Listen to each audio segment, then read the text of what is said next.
ಪಶ್ಚಿಮಘಟ್ಟ ಅರಣ್ಯ ಪ್ರದೇಶದಲ್ಲಿ ಕೊಳವೆ ಬಾವಿ ಕೊರೆಯಲು ಜೆಸಿಬಿ ಹಾಗೂ ಲಾರಿಗಳು ಮತ್ತು ಇನ್ನಿತರ ಸಾಮಗ್ರಿಗಳನ್ನು ಕೊಂಡೊಯ್ಯಲು ಮಾರ್ಗವನ್ನು ರಚಿಸುವುದು ಮಾಡಿದಲ್ಲಿ ತುಂಬಾ ಅರಣ್ಯ ಪ್ರದೇಶವು ಬರಿದಾಗುವ ಹಾಗೂ ಹಾಳಾಗುವ ಆಘಾತಕಾರಿ ಬೆಳವಣಿಗೆ ಕಂಡುಬರಲಿದೆ. ಆದ್ದರಿಂದ ರಾಜ್ಯ ಸರ್ಕಾರವು ಈ ಆದೇಶವನ್ನು ಕೂಡಲೇ ಕೈಬಿಡಬೇಕೆಂದು ಮಲೆನಾಡು ಜನಹಿತ ರಕ್ಷಣಾ ವೇದಿಕೆಯ ಸಂಚಾಲಕ ಕಿಶೋರ್ ಶಿರಾಡಿ ಆಗ್ರಹಿಸಿದರು. ಅವರು ಸುಬ್ರಹ್ಮಣ್ಯದಲ್ಲಿ ಸುದ್ದಿಗೋಷ್ಠಿ ನಡೆಸಿ ಮಾತನಾಡಿದರು. ಪಶ್ಚಿಮ ಘಟ್ಟ ದಟ್ಟ ಕಾಡಿನಲ್ಲಿ ಬೇಸಿಗೆಯಲ್ಲಿ ನೀರಿನ ಅಂಶ ಕಡಿಮೆ ಇದೆ, ಆಹಾರ ಕೂಡ ಕ್ಷೀಣಿಸಿದೆ. ಇದರಿಂದಾಗಿ ಕಾಡು ಪ್ರಾಣಿಗಳು ನೀರು ಆಹಾರವನ್ನು ಅರಸಿಕೊಂಡು ನಾಡಿಗೆ ಬರುತ್ತಿರುವುದು ಸಾಮಾನ್ಯವಾಗಿದೆ. ಆದ್ದರಿಂದ ಕೊಳವೆ ಬಾವಿ ಕೊರೆದು ಸೋಲಾರ್ ಪಂಪ್ ಮೂಲಕ ನೀರನ್ನು ಶೇಖರಿಸಿ ವನ್ಯಜೀವಿಗಳಿಗೆ ಜೀವಿಸಲು ಅನುಕೂಲ ಮಾಡಿಕೊಡಬೇಕೆಂದು ಅರಣ್ಯ ಮಂತ್ರಿಗಳು ಅರಣ್ಯ ಇಲಾಖೆಗೆ ನೀಡಿದ ಆದೇಶವನ್ನು ಅವೈಜ್ಞಾನಿಕವಾಗಿದ್ದು, ಇದರಿಂದ ಪಶ್ಚಿಮ ಘಟ್ಟ ಪ್ರದೇಶವೇ ಸಂಪೂರ್ಣ ಹಾಳಾಗಲಿದ್ದು, ಅಲ್ಲದೆ ಭ್ರಷ್ಟಾಚಾರಕ್ಕೂ ಎಡೆ ಮಾಡಿಕೊಡುತ್ತಿದೆ ಎಂದು ಕಿಶೋರ್ ಶಿರಾಡಿ ದೂರಿದ್ದಾರೆ. ಈ ಸಂದರ್ಭದಲ್ಲಿ ಸುದ್ದಿಗೋಷ್ಠಿಯಲ್ಲಿ ಮಲೆನಾಡು ಜನಹಿತ ರಕ್ಷಣಾ ವೇದಿಕೆಯ ಸದಸ್ಯರುಗಳಾದ ಅಚ್ಯುತಗೌಡ ಸುಬ್ರಹ್ಮಣ್ಯ, ಅಶೋಕ್ ಕುಮಾರ್ ಮೂಲೆಮಚ್ಚಲು, ಜಯಪ್ರಕಾಶ್ ಕೂಜುಗೋಡು, ಚಂದ್ರಶೇಖರ್ ಬಾಳುಗೋಡು, ಚಂದ್ರಹಾಸ ಶಿವಾಲ, ರಮಾನಂದ ಎಣ್ಣೆಮಚ್ಚಲು, ರಾಜೇಶ್ ಕೊಣಾಜೆ ಹಾಗೂ ದುಷ್ಯಂತ್ ಉಪಸ್ಥಿತರಿದ್ದರು.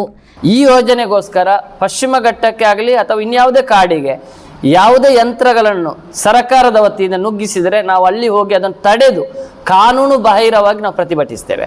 ಯಾಕೆಂದರೆ ಇದನ್ನು ಪಶ್ಚಿಮ ಘಟ್ಟವನ್ನಾಗಲಿ ಅಥವಾ ಈ ಗುಡ್ಡೆಗೆ ಅಥವಾ ಈ ಕಾಡನ್ನು ಉಳಿಸಲಿಕ್ಕೋಸ್ಕರ ಮಲೆನಾಡು ಜನಹಿತ ರಕ್ಷಣಾ ವೇದಿಕೆ ಯಾವ ರೀತಿಯ ಹೋರಾಟ ಮತ್ತು ಕೇಸ್ಗಳನ್ನು ಹಾಕಿಸಿಕೊಳ್ಳಲಿಕ್ಕೆ ನಾವು ಸಿದ್ಧರಿದ್ದೇವೆ. ಈ ಮುಂಚೆಯೂ ನಾವು ಪರಿಸರಕ್ಕೋಸ್ಕರ ನಾವು ಹೋರಾಟ ಮಾಡಿದ್ದೇವೆ, ಕೇಸುಗಳನ್ನು ಹಾಕಿಸಿಕೊಂಡಿದ್ದೇವೆ. ಆದ್ದರಿಂದ ಸರ್ಕಾರ ತಕ್ಷಣ ಆ ಸುತ್ತುವಲೆಯನ್ನು ಹಿಂಪಡೆಯಬೇಕು, ರಾಜ್ಯ ಸರ್ಕಾರ ಮತ್ತು ಅರಣ್ಯ ಮಂತ್ರಿಯವರು. ಯಾಕಂದರೆ ಇವತ್ತು ಇಡೀ ಇದನ್ನು ಜನರ ಹತ್ರ ಅಭಿಪ್ರಾಯ ಕೇಳಬೇಕು. ನಾಳೆ ಏನಾದರೂ ಜೆಸಿಬಿಗಳ ಒಳಗೆ ನುಗ್ಗಿದಾಗ ನೋಡಿ, ರೈತ ಕೃಷಿಗೋಸ್ಕರ ಗದ್ದೆಗೆ ನೀರು ಹಾಕ್ಲಿಕ್ಕೆ ಆಹಾರ ಉತ್ಪನ್ನ ಮಾಡುವಂಥ ಸಂದರ್ಭದಲ್ಲಿ ನೀರು ಬತ್ತಿದಾಗ ಬೋರ್ವೆಲ್ ತೆಗಿಲಿಕ್ಕೆ ಪರ್ಮಿಷನ್ ಕೊಡ್ತಾ ಇಲ್ಲ. ಹೊಳೆಯಲ್ಲಿ ರೈತರ ಕೃಷಿಗೋಸ್ಕರ ಪಂಪ್ ಸೆಟ್ ನೀಡಲಿಕ್ಕೆ ಪರ್ಮಿಷನ್ ಕೊಡ್ತಾ ಇಲ್ಲ. ಇವತ್ತು ಈ ರೀತಿ ಸಂದರ್ಭದಲ್ಲಿ ಇನ್ನೊಂದು ಸೋಲಾರ್ ವಿದ್ಯುತ್ ಅಂತ ಹೇಳ್ತಾರೆ. ಸೋಲಾರ್ ಪ್ಯಾನಲಿಗೆ ಬಿಸಿಲು ಬೇಕು. ಆಗಿರುವಾಗ ಬಿಸಿಲು ತಾಗಬೇಕಾದ್ರೆ ಅಲ್ಲಿ ದಟ್ಟವಾದ ಮರಗಿಡಗಳಿದ್ದಾಗ ಆ ಮರದ ಕೊಂಬೆಯನ್ನು ಕಡಿಬೇಕು ಇವರು. ಆಗೇನಾಗ್ತದೆ, ಅರಣ್ಯ ನಾಶ ಆಗ್ತದೆ. ಈ ರೀತಿ ಬೇರೆ ಬೇರೆ ರೀತಿಯಲ್ಲಿ ಅರಣ್ಯ ನಾಶ ಆಗುವುದರಿಂದ ಇದನ್ನು ತಡಿಬೇಕು. ಆದ್ದರಿಂದ ಮುಂಚಿತವಾಗಿ ನಾವು ಮೌಖಿಕವಾಗಿ ಒಂದು ಮಲೆನಾಡು ಜನಹಿತ ರಕ್ಷಣಾ ವೇದಿಕೆ ಕಡೆಯಿಂದ ಜಿಲ್ಲಾಧಿಕಾರಿ ಮುಖೇನ ಅರಣ್ಯ ಸಚಿವರಿಗೆ ನಾವು ಪತ್ರ ಮನವಿ ಕೂಡ ಮಾಡ್ತೇವೆ. ಆದ್ದರಿಂದ ನಾವು ಅದು ಮುಟ್ಟುವಾಗ ಲೇಟ್ ಆಗೋದರ ಮುಂಚೆ ಮಾಧ್ಯಮದಿಂದ ಆದರೆ ಅದು ಹೆಚ್ಚು ವೇಗವಾಗಿ ಆಗ್ತದೆ.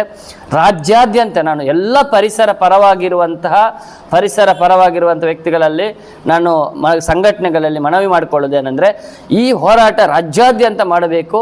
ತಾವು ಸ್ವಯಂ ಪ್ರೇರಿತವಾಗಿ ಹೋರಾಟ ಮಾಡಬೇಕು. ತಮ್ಮ ಎಲ್ಲ ಜಿಲ್ಲೆಗಳಲ್ಲಿ ಬರುವಂಥ ಕಾಡನ್ನು ರಕ್ಷಣೆಗೋಸ್ಕರ ಯಂತ್ರಗಳನ್ನು ಅದಕ್ಕೆ ಪ್ರವೇಶ ಮಾಡದಂತೆ ಅಲ್ಲಿಯ ಪರಿಸರ ಪರವಾಗಿರುವಂತಹ ಸಂಘಟನೆಗಳು ನೋಡಿಕೊಳ್ಳಬೇಕು ಅಂತ ಮನವಿ ಮಾಡುತ್ತಾ ನನ್ನ ದಿವಾಕರ್ ಎಂ, ವಿ4 News, Kadapa. Our vibrant workspace at Ajanta energizes the team, boosting efficiency and productivity.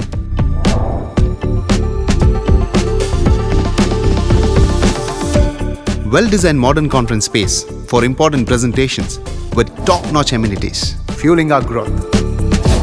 We are ready to expand to Ashoka Business Center as our next upgrade.